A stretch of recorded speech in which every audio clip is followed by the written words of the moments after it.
What is going on, everybody? We are back once again with another edition of Wrestling Republic's daily broadcast. It is Thursday, November the 28th. If you're in the U.S., it is Thanksgiving Day. Our good old UK bosses were nice enough to have 3 Americans working on Thanksgiving Day, but we are fired up to be here on an early edition of today's show. And we've got the usual throwback crew, no less. First and foremost, I'm going to send this one out to Philadelphia to our head of opinions, Anthony Ricciardi. Happy Thanksgiving. Happy Thanksgiving. The annual tradition continues. The throwback crew hosts the Thanksgiving show, which I guess that's a precedent we'll be carrying on for the next few years, as long as we're able to do it. But yeah, it's been a little while since the throwback crew got together to cover Dynamite. So let's get into it. Absolutely. I'm fired up to get into it. I'll tell you what, though, I might never work another bank holiday in my life. If I keep working on Thanksgivings, I'm totally kidding. But shout out, Ben. Also, on today's show, we mentioned him earlier. Basically, if you know the throwback crew, you know who it is. Get your twos up from the DMV. It's Shoddy. What's good? Throw the twos up in the air. Happy Thanksgiving to those in the States. I'm confused why it's our holiday, but we're working today. UK people, what's up with y'all, man? Y'all running from the grind? I see how it is. They're probably still pissed about the tea. It's the tea. This is about the tea. It's their redemption. It's always about the tea. Yeah. This goes all the way back to Boston and whatever that tea party was. I know we studied it in elementary school. They probably studied it differently over there. That's all I can say. I'm guessing. We've already American aggression. Romantic Luis. That was American passive aggression. No. You got Romantic Luis in the comments over on Instagram saying Happy Thanksgiving. Happy Thanksgiving, no doubt. Oh, excuse me. We've got a couple more comments. DC Warlord is here. DC Warlord. He commented Jay White, Darby, Hangman, Christian Cage are next for Mox. Ooh, yeah, we'll get to that for sure. Yeah, we'll get to that in the last segment, and he's got his twos up, of course. Let's kick it off with the Continental Classic. It's funny. I feel like every single year there's a different narrative when it comes to this tournament. There was skepticism out of the gates. Last year it was like, is this worth doing every year? This year I look at the brackets and we're like, I actually think they might have done the best job that they've done yet of building the 2 brackets. Like there's really intriguing matchups on both sides, the blue and the gold. I was fired up about how it went last night. I thought the opening 3 matches, all rock solid. We had Shelton Benjamin versus Mark Briscoe. Who thought in our lifetimes that would be a matchup that we'd see? Not to mention a Mark Briscoe, Bobby Lashley stare down. That was electric. Did not have that on my bingo card for 2024. We had Claudio Castagnoli versus Ricochet. Claudio picks up the victory there. His first of the tournament. Pretty violent match in that one. And then we have Brody King and Darby Allin. Brody King picking up the victory. Claudio makes the run in with the chair. Brody King turns around, though, stands over Darby Allin, doesn't let the beatdown ensue. I enjoyed all 3 of these matches. Shad, talk to me about them. Hot start to the tournament. Which was your favorite so far? Oh, man, I thought all 3 matches delivered last night. I love the Continental Classic for this reason. I love the fact that you kind of have an excuse to get some of these big-time matches of the amazing roster that AEW has on the men's side, and you get to kind of mix it up with different people in the whole Robin round type of bracket. And last year, I thought it was a success, in my opinion. I think this year, they got a possibility to really deliver. I thought the 3 matches last night were strong.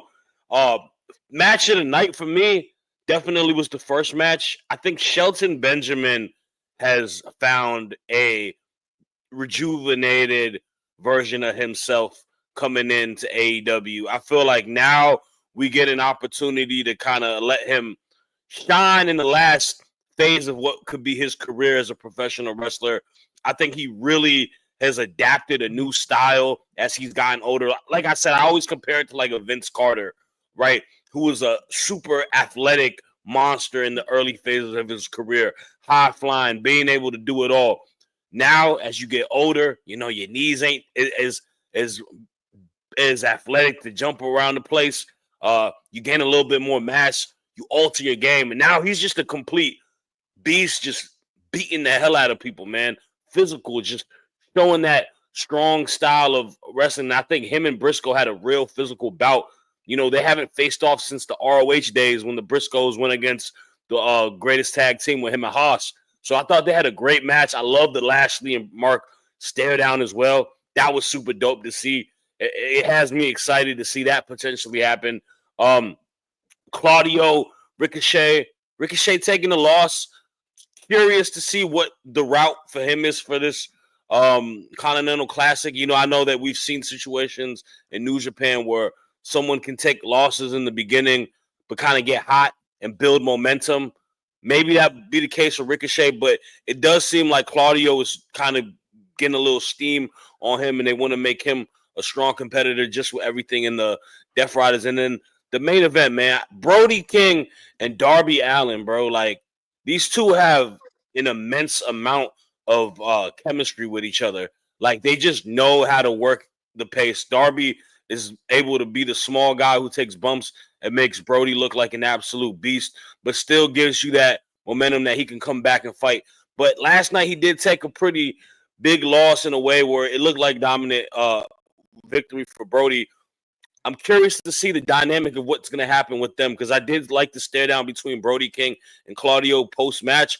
But, dude, I really think we need to get Brody King out of the House of Black. If Darby is not going for singles gold, I think that is a tag team that could be a potential tag team champions. Brody King and Darby Allin both got that grungy rocker look to them, big man, little man dynamic. That could be a big time tag team, and being rivals to friends, like that type of dynamic could be special. So all in all, I enjoyed it, man. Honestly, I hadn't thought of that. Brody and Darby is a really formidable tag team. That'd be a fun one. Especially because similar interests. I know they listen to similar music. They are actually real life friends. They've got history together. I believe Darby's one of the ones that helped to get him brought into AEW in the first place, if I'm remembering correctly. That would be pretty exciting. I enjoyed that match too myself. But to your point earlier about Shelton, having that wrestling base, we all know his history, roommates with Brock Lesnar at Minnesota and college and everything, to be able to evolve and lean on that is so brilliant. Does he not look like he's big as Brock Lesnar now? They wrestled in basically the same weight class in college. So it is kind of interesting. He does. He looks huge. He's Shelton massive, looks bro. Jacked. Yeah. He and Randy Orton got the same trainer lately, I would have to say. Although I do find this interesting about last night. Of the three winners, I don't necessarily see any of the three being the ones to come out of their side of the bracket, and that's impressive because there were three pretty high-profile matches. Yeah, six super talented men last night going to bout. I think they picked a good one. Mark Briscoe too, man. I do want to give him a little bit of credit, because I think now they're finding a footing of letting him get an opportunity to do stuff that he deserves to do. Obviously we don't. The unfortunate passing of Jay, we didn't get the Briscoes to kind of go on a tear as a tag team in AEW, but you have him, Mark, continuing living on that legacy, but doing it for himself. And now that, like, that stare down with Lashley last night was really cool to see, because I don't think we would have expected that to possibly happen like 2 years ago, a year ago. Yeah, I think so too. But I mean, he really has broken out as, obviously we remember Jay, rest in peace, love Jay, but he's broken out as a single star on his own in a way that like is separate from just legacy, right? Not every match is necessary. Obviously, you saw it in the Jericho rivalry. There were some callbacks to Jay, but it's not so much about just a tribute to Jay anymore as it is Mark Briscoe standing on his own and being a formidable single star. And I think that's really cool to see. That's one of the cooler things we've seen this year in AEW for sure. Anthony, I got to ask you about last night's matches. Do you see any of these three winners potentially coming out of their side of the bracket? And if not, do you have any other ideas? I mean, listen, whenever there's a tournament in wrestling, it's always fun to watch. Because you kind of get matchups that don't necessarily need storylines, and that's okay in a tournament setting. The whole thing with Mark Briscoe, I am hoping this year that he's treated better in this tournament, because I don't think he had any wins, or he only had like a couple like last year. I don't want him to just be the job guy in the tournament. That's my only concern with Mark. Shelton, arguably, in my opinion, could be the comeback of the year. When you look at his career, this could be an absolute breakout for him. It's kind of funny when you mention Orton. AJ Styles is another one. I don't know what regiment all three guys are on, but they're more jacked than I think they've ever been. Shelton looked like an absolute beast in there. Obviously, call back to Brock Lesnar's Suplex City with Mark. Mark sold those phenomenally. Shelton looked awesome. I would be completely fine with Shelton winning the whole thing, to be perfectly honest. I think he could probably do more with it than Okada did. When I look at Claudio and Ricochet, those are two guys that are phenomenal. Claudio's the guy that's always gotten to the edge of, making it to the top and never really did it. I mean, granted, they gave him the Ring of Honor world title, but that's not of significance as it used to be. It's more a secondary title than it is a world title these days. When I see Ricochet since Full Gear, all I think is Shawn Michaels with the trunk, with the pants. That's all I think of with that. I thought that was a solid match. Claudio going over, probably a smart move. Brody King and Darby, they have that perfect mix of David versus Goliath. Darby's fighting from underneath. Brody's throwing them all around. Brody going over. Brody is a guy that, again, he's another one of those guys that I'm completely fine if he won the whole thing. He's somebody I would fully get behind. That's got world champion in him because he's believable. And that's something that you can't say with everybody that's in wrestling these days. You could believe Brody could beat these people. You could believe he could be a world champion. As far as them being a tag team, I think that might actually be a pretty good idea, honestly, because it reminds me a lot of Spike Dudley. Like, he could kind of throw him around like a cannonball on the people. Like, that could be a very successful tag team if they ever went that route. The only complaint that the two complaints that I would have is I think it is a little convoluted on how they're working the Okada thing, that he's the champion, but he's in the tournament. Like, I think it probably would have been easier for the audience if it's like, okay, the winner of the tournament faces him for the title, as opposed to he could lose the title in the tournament. I think that's a little convoluted. The only other thing that I would say is you didn't follow up with Full Gear's ending. Darby literally crashed a car trying to take out the Combat Club, and at no point are he paying any repercussions for any of this. They didn't confront him. They didn't interfere. Why? What is the point of doing the crash spot at the end of Full Gear if you don't follow up with it? That didn't make any sense. Even if you didn't want him to interfere in the match, post-match, they should have beat him down, or at least attempted to, and Brody stood up for him. Then, okay, you can make that argument, but you didn't do any of that. You just did a stare down with Brody and Claudio, and Darby kind of got off scot-free, which I thought was a little weird. It was interesting. I will say commentary at least mentioned it during the match that he was just 4 days removed from a car accident, but that is all that they really touched on it. But if you're attacking a group, you're literally trying to hit them with your car, would they not respond in kind to come after you? Yeah, I mean, I think that was the kind of the purpose was Claudio with the chair, but obviously, like, maybe I think it was a roundabout way to try to set up for Brody Claudio, which is coming up. But which I get, but like, should not their target be Darby? Yeah. I like the idea of them just beating him down every match he has so he doesn't win. Like, that would kind of be dope. Because that's a good way to have him lose matches like he has been, but keeping us engaged for him versus Moxley, if that is the end goal. And he refuses to give up. Like, if they beat him up before he goes out there and he insists, the refs all try to stop him, and he goes, no, I'm going out there. That builds Darby up as the indestructible. He has the heart of a champion. He refuses to give up, even though he's destined to lose the matches. They didn't do any of that, which I thought hurt it, because what's the point of doing the shock moment? And he did his own real stunt. He was behind the wheel. We know they didn't do as a stunt driver. Like, why do that if you don't follow up with it?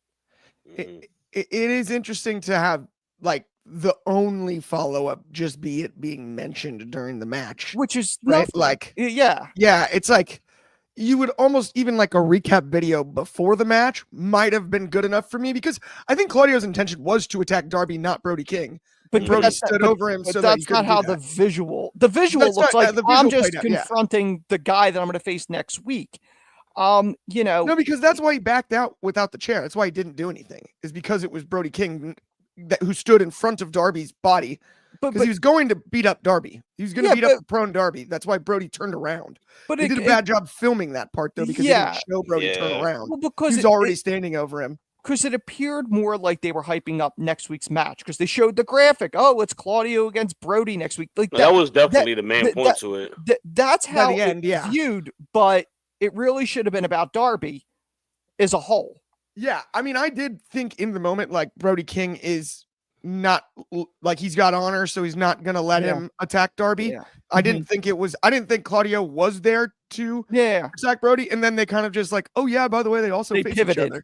Yeah, so like, but presentation-wise, it was muddier than I think it should have been for sure. We've got a bunch of comments here, though.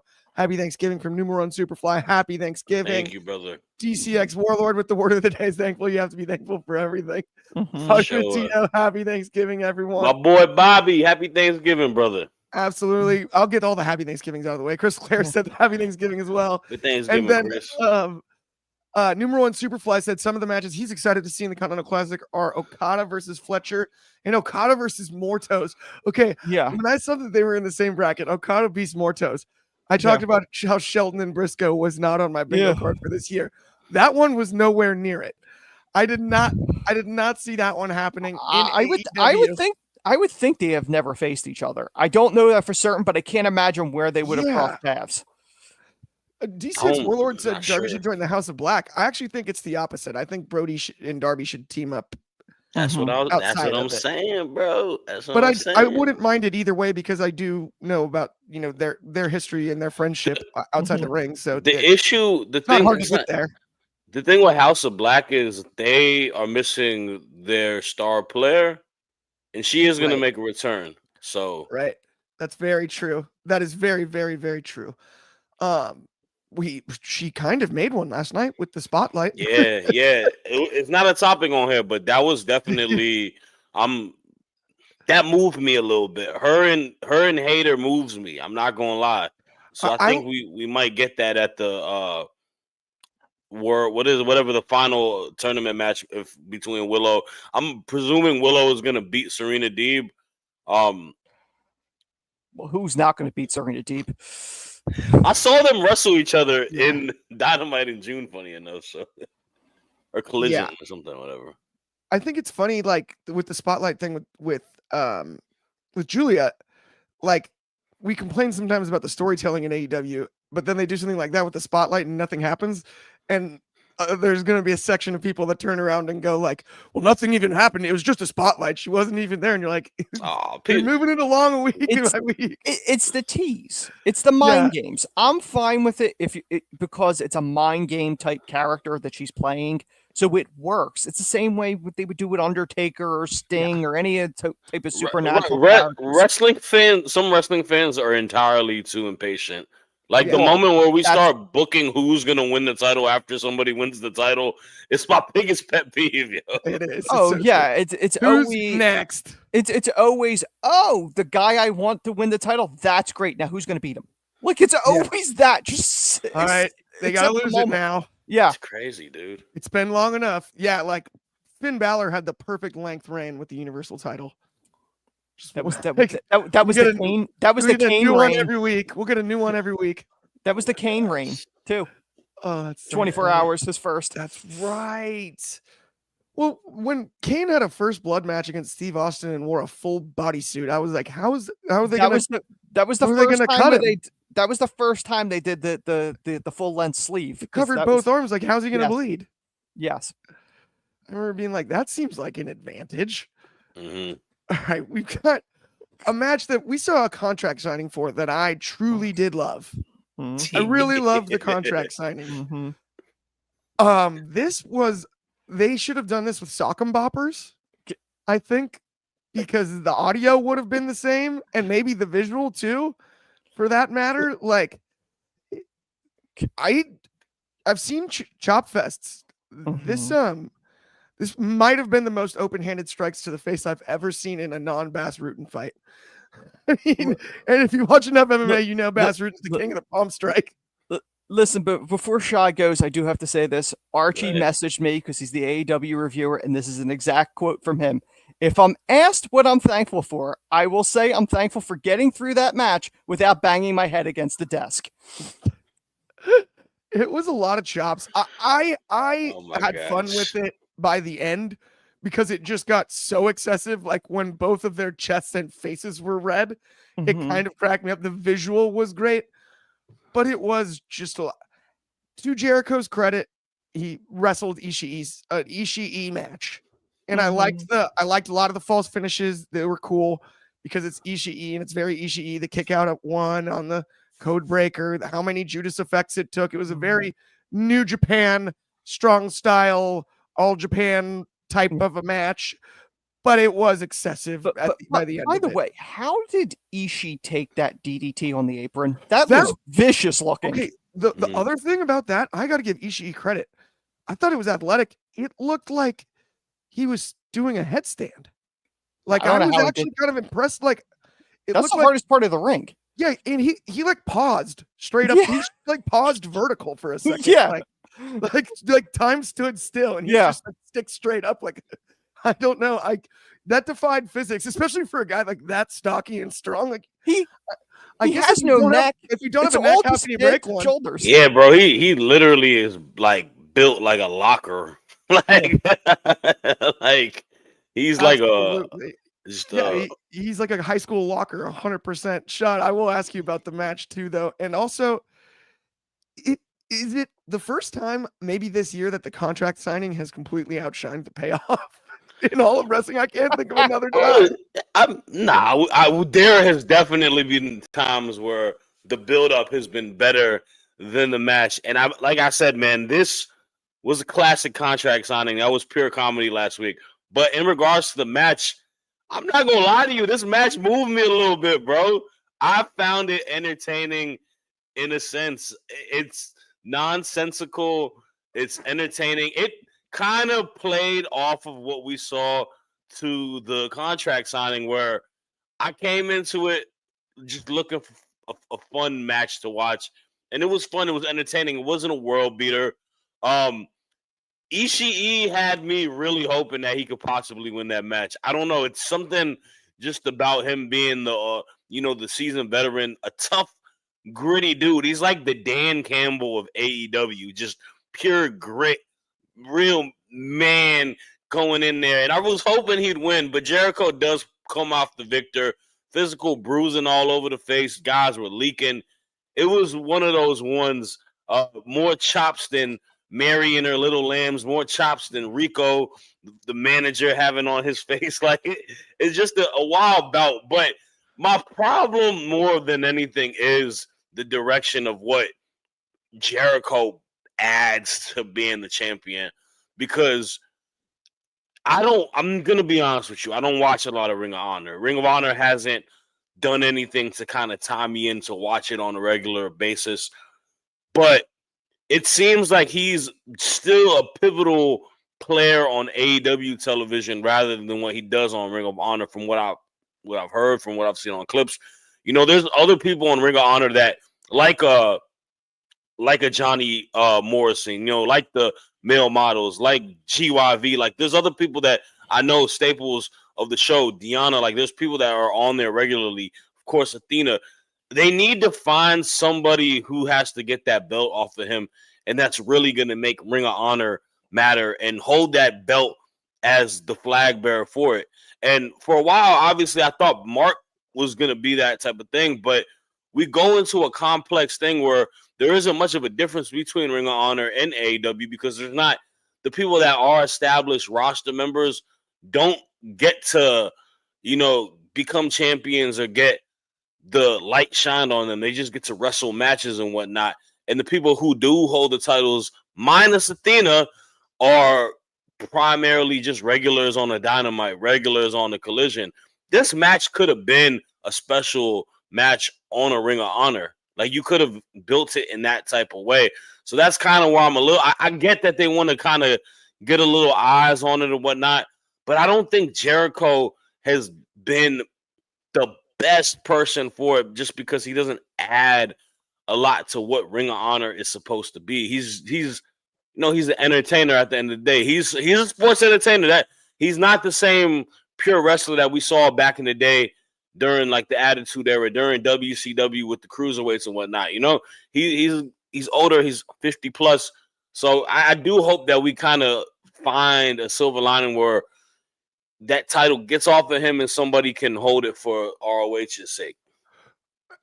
A couple things there, Shad, because I think you made a really good point about the match itself.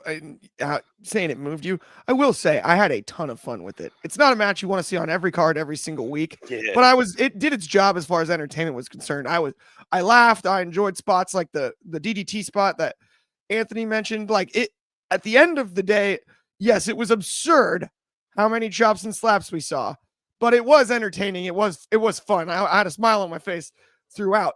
But your point about Ring of Honor is really interesting, and this is kind of the perfect example to me. And it's funny because it's weird, like you said, it doesn't seem that far. It doesn't seem that different than AEW. Like, it doesn't seem like its own unique, its own personality. But at the same time, to get me or you to watch it more regularly, the perfect opportunity might have been that contract signing, because we were both so entertained by it. If all of a sudden they're like, this is the main event at the next Ring of Honor pay-per-view, maybe I'm watching that. Valid point. Honest to That's a good point, because that contract signing is a good way to get people to be like, I need to peep what's going on or whatnot. Yeah. That's valid. Like, I do agree with you on that point. If you were gonna have, Ring of Honor stars appearing on AEW in certain spots, that would be the way to do it, is to get the payoff, make you have to go over to ROH to see the payoff, right? Just to have whatever the first step in the story or the mid step in the story and catch people up real quick. It gets nudged along on Dynamite, because that's the thing is, crossover audience wise, the majority of people who watch AEW likely either do or don't watch Ring of Honor. Let's call it 50-50 for the hypothetical sake of the conversation, right? Probably close to 99% of the people that watch Ring of Honor watch AEW Dynamite as well. So it's very hard to build up a pay-per-view in Ring of Honor's case when the weekly shows are behind a paywall. It's very difficult, because you got to get them to pay the money for it, the time to commit to watch it. And I believe the pay-per-views are included now, but like, just in general, it's hard to get people to really care. And for the most part, Ring of Honor does not really have necessarily a true Ring of Honor roster. There's a few people, like most of them are crossover people. And that's part of the problem too, because they're on both shows, but they're technically two separate companies. They lost a lot of Ring of Honor faithfuls as well, just because, like you said, the image of what ROH was is far removed than what it used to be. Like, I think, after, and I'm not blaming it completely on AEW, right? I just think that's kind of what happened. I think the pandemic took a big hit on a lot of what they were doing. They were trying to hold the fort down, but it just kind of crumbled. The problem is the Ring of Honor image now, and you guys may agree with this, you may disagree with it. I feel like it's viewed the same way the WWE ECW was viewed. Yeah. It's not the real Ring of Honor. Like, that wasn't the real ECW. And I feel like that's the perception that a lot of diehard Ring of Honor fans have towards Tony Khan's Ring of Honor. And that's the hard part about it, is like, on paper, it could essentially be their version of NXT, if you really think, right? The roster, we mentioned great names on the roster, Athena, right? Like, there are plenty of a lot of really young up and coming stars wrestlers on ROH. But the problem is, if you're a lifelong Ring of Honor fan, especially like yourself, Anthony, you see those letters ROH, that's what you're expecting, and that's not exactly what you're getting. And the thing is, if it was treated like NXT, now we know how solid NXT is. It's arguably probably one of the best wrestling products every week. It doesn't mean just because you're quote unquote the developmental that you are producing a weaker product. You're producing the stars of tomorrow today, essentially, is what you're doing. So they could do that with Tony Khan's Ring of Honor. The problem is they haven't defined an identity. Other than AEW Light, it has not found that identity or hasn't presented that identity where you can go, okay, this is ROH. This is the core of what ROH was and that type of stuff. Because to your point about NXT, they've kind of even changed the identity multiple times. And now we're in a new identity. It's the black and silver brand, as people call it. Yeah. So. Okay. When you said Stars of Tomorrow today, all I could think is the Kanye and Maroon 5 song, that nothing's ever promised tomorrow today. Oh, heard him say? Yeah, I heard him say, thank you. There we go. It's bugging me to death. I'm like, Sheldon know it right away. Once I say the line, I'm like, what song is that? Like it got stuck in my I feel like that I play button in my brain. I feel like that was a tagline for something. I wasn't even thinking about it, but now it's so funny. As soon as it came out of your mouth, like my brain shut off. I was like, I could hear you, but all I was thinking of was like the song was playing. It's like like the piano little riff. The ADHD's really kicking in. There it is. All right. Let's get on to our next topic, though. Camille leaves Mercedes Moné. Yes. CE no more. Not my CEO. That's what Camille said last night. Yeah. And I think it was finally time. We've been complaining about Camille not looking like the muscle this whole time. Standing on your own two legs. I liked Mercedes Moné's facial expressions during the segment were excellent. She's awesome at that. Yeah. There's no doubt about that. And I'm excited about this. I think they can put on a great match. But I also don't know where it leaves Camille after she has a rivalry with her old boss. And that's my only problem with this right this second. Because I think Mercedes Moné goes over in this one. Anthony, how can we make Camille look good, get the best out of Camille in this rivalry, but still maintain Mercedes as being, the top dog as far as the TBS title is concerned? Moné should not be the top dog. I honestly, the heat she's getting is not heel heat. That's go home heat. The audience does not want her on their TV. I really don't think so. They hate her. And this is what, quote unquote, was it X-Pac heat? Was it called back in the day? Or that's the ignore you heat? My mistake. No, but like as a whole, it's kind of funny when Camille came in and they made her the bodyguard. I think I might have said it to you, Clark, probably off air. I'm like, are they going the Diesel Shawn Michaels route where they're going to bring her in as the heavy and then ultimately they're going to have Moné drop the belt to her? I think that's the smart play. The fact that they had Camille job out like that, the Statlander, I thought was beyond ridiculous. Camille is somebody that has held the NWA Women's Championship for, I believe, 600 or 800 days, something like that. She can carry a belt. As a whole, like, really, who else are you going to give the belt to with Moné? Are you, they had her squash Willow, or they had her beat Willow, which she shouldn't have done. They made Willow a transitional champion. Willow would have had a better run. They tried to force Mercedes as a babyface. No one wanted her as a babyface. They like her as a heel because she has that reputation. The fans have talked over the years. She's had bad run-ins with fans. People don't like her. My personal opinion on her, based on what I've heard from fans, is she's not that nice of a person. I've never met her. I am not a fan of hers. I'm not saying she's bad in the ring, but I am not going to get behind her. So I would love to see Camille take her out. Having Camille stand up to her, I thought was a smart move. Now, if they have Moné beat her, I don't know what you do with Camille. Do you dump her on ROH? That's where you dump Athena because you don't want to use her. Do you give her the Thunder Rosa treatment where you occasionally use her, like Nyla Rose? Like, is that what you do with her? She's too good of a talent to just be shoved in that position. So I would like to see Camille beat her, to be perfectly honest. I think that's the smart move. See the crowd pop when Camille turned on her. See if you could continue that momentum and you can get the crowd behind her in this feud, drop the title to Camille. Like, that's the smart play, because then Mercedes is making somebody at this point, as opposed to just holding the title, and it just looks like, we don't know what else to do with this thing. We're giving the high-priced free agent a belt and giving her a run, even though the audience doesn't want it. You got to give the audience what they want, and at some point, if you don't have Camille beat her, who do you have? Who is your person that's going to get made in this thing?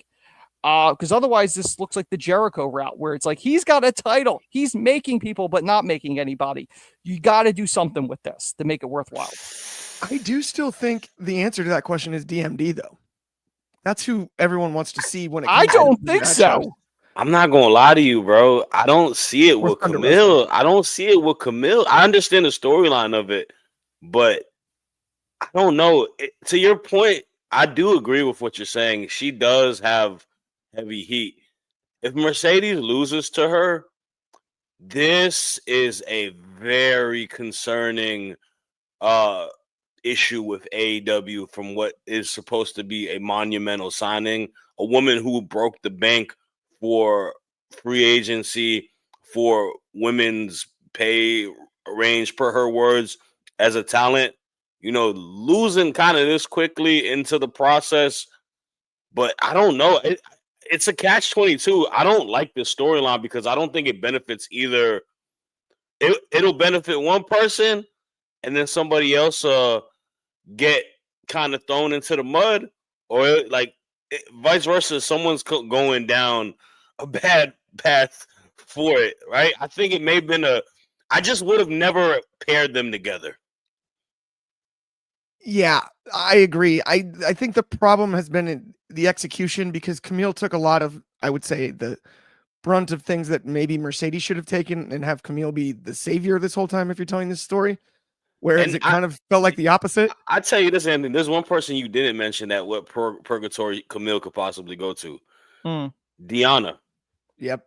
Oh yeah, that's another one. Yeah, it's in the same. It's that level of free agent where wrestling fans know who she is because she has done a lot of great stuff on a not big name promotion, right? Like TNA, smaller platform, but we know the platform because of the talent. Like Camille's title reign in NWA can't be, not spoken about. That was one of the biggest, longest title reigns, like neck and neck with Roman at the moment, like 1,000 days. Yeah. So I mean, when you look at that, that's one of those things where you got to showcase the talent the right way, because if you bring in somebody like Camille and you're just jobbing her out and dumping her on the shows that no one's watching, what was the point? Like, you got to do something with her. Yeah, I mean, she's got the rivalry with Monet at least now, so we should see a pretty high profile match there. But to your point, thus far it's been a little bit to be desired for sure. One last thing though, and this is the same issue I got with WWE's main roster. You can't have two main champions be the damn near same type of heel. You can't. Yeah. Liv and Nia, same case. Mariah May, Mercedes, same case.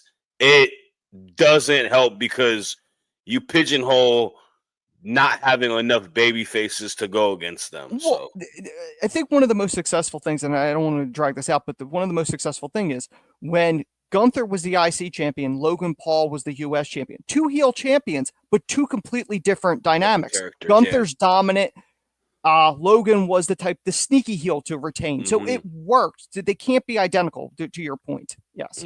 Definitely. We got some comments to run through really quick. One of them, Excalibur, wished us happy Thanksgiving. Happy Thanksgiving, Excalibur, no doubt about that. And then there's one that I can't find, and I feel bad because I can't read the tag, and I can't find it on the Instagram comments, but it asked if we're also on YouTube, and the answer is yes. So I apologize. I wanted to shout out your tagline there, but honestly, I don't know if it's up or down. I keep scrolling and I can't find it again, but it was asked earlier.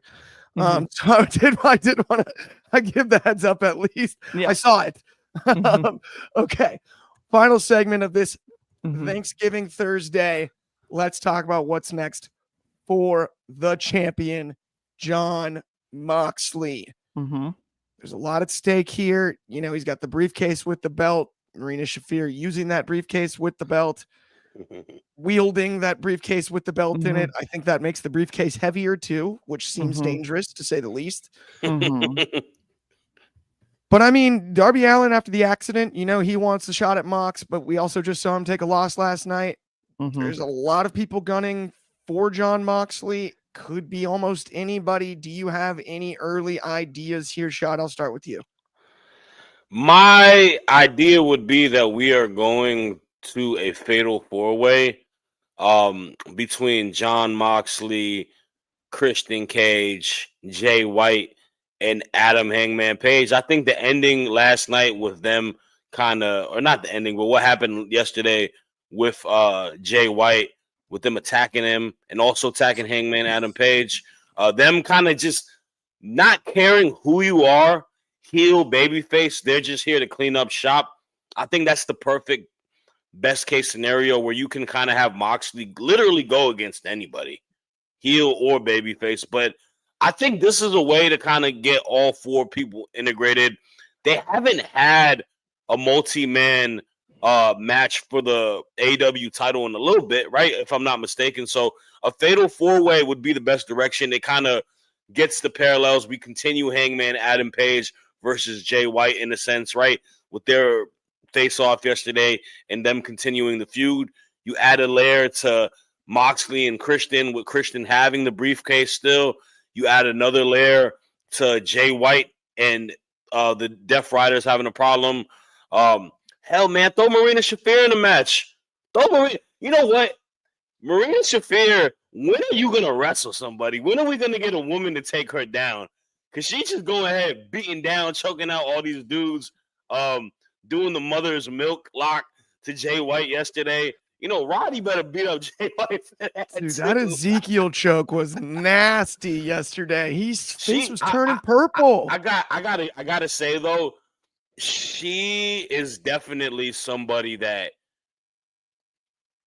might be the one to take down Mercedes. Might be the one today. I might have her just choke Mercedes out in a match, build a feud. That might be the one to beat Mercedes because you got a hot hand with her at the moment. Now, I'm not saying I'm a big Marina Shafir fan. I've had my reservations about her as a character, but how they have her positioned, her not having to talk, really just going out and kicking ass, and Moxley kind of being the talking piece for her and having her kind of be like the heavy, in a sense, gives me a little bit of a China and DX vibe to a sense where she's just here to don't care who it is.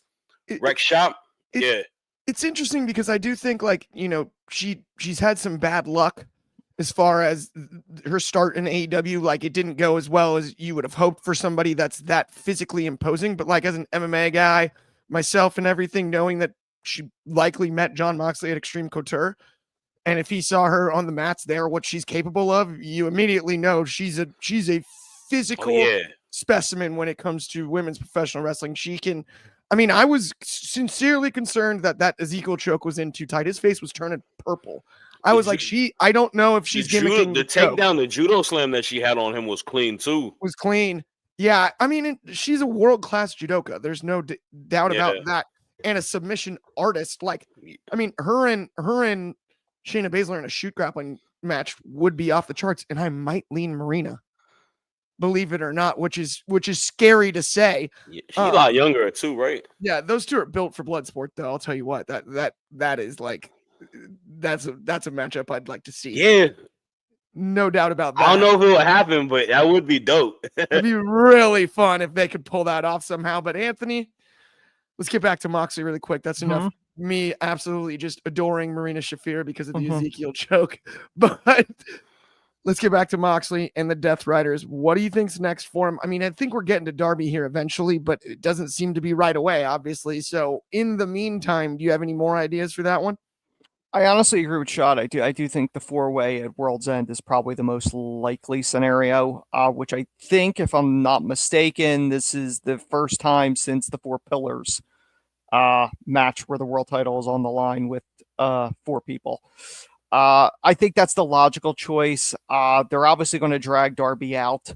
Whether they drag him out to, I'd find it very hard to believe they're able to drag Darby out to All In Texas. I know that's the belief that a lot of people have.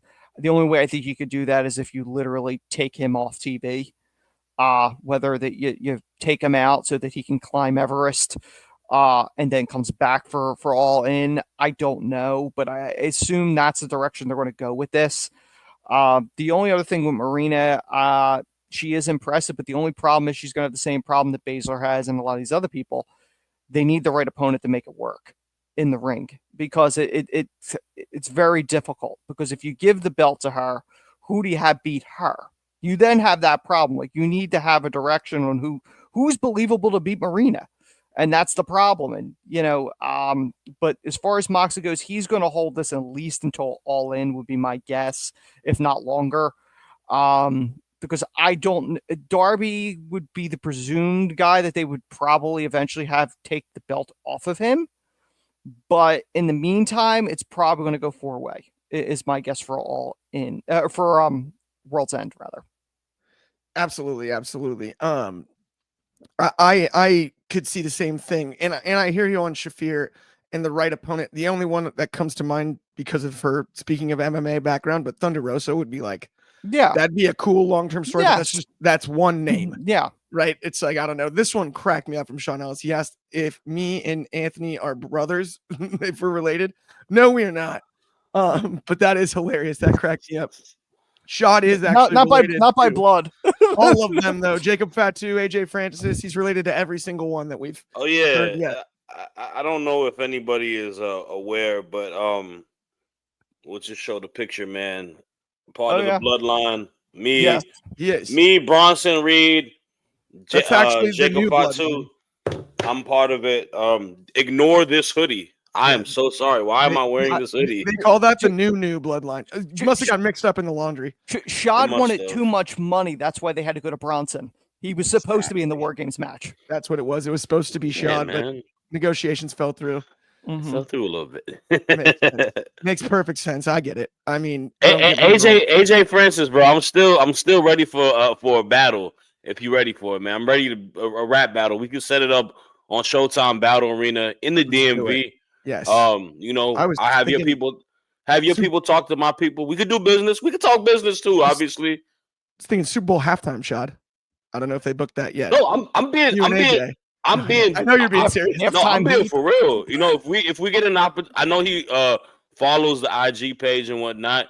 Yeah. But yeah, I am a battle rapper, bro, and I know that he just stepped into the world of battle rap on DNA's card. If he wants to battle me, we can, talk business and we can set this up. That would be a fire matchup for the world of pro wrestling.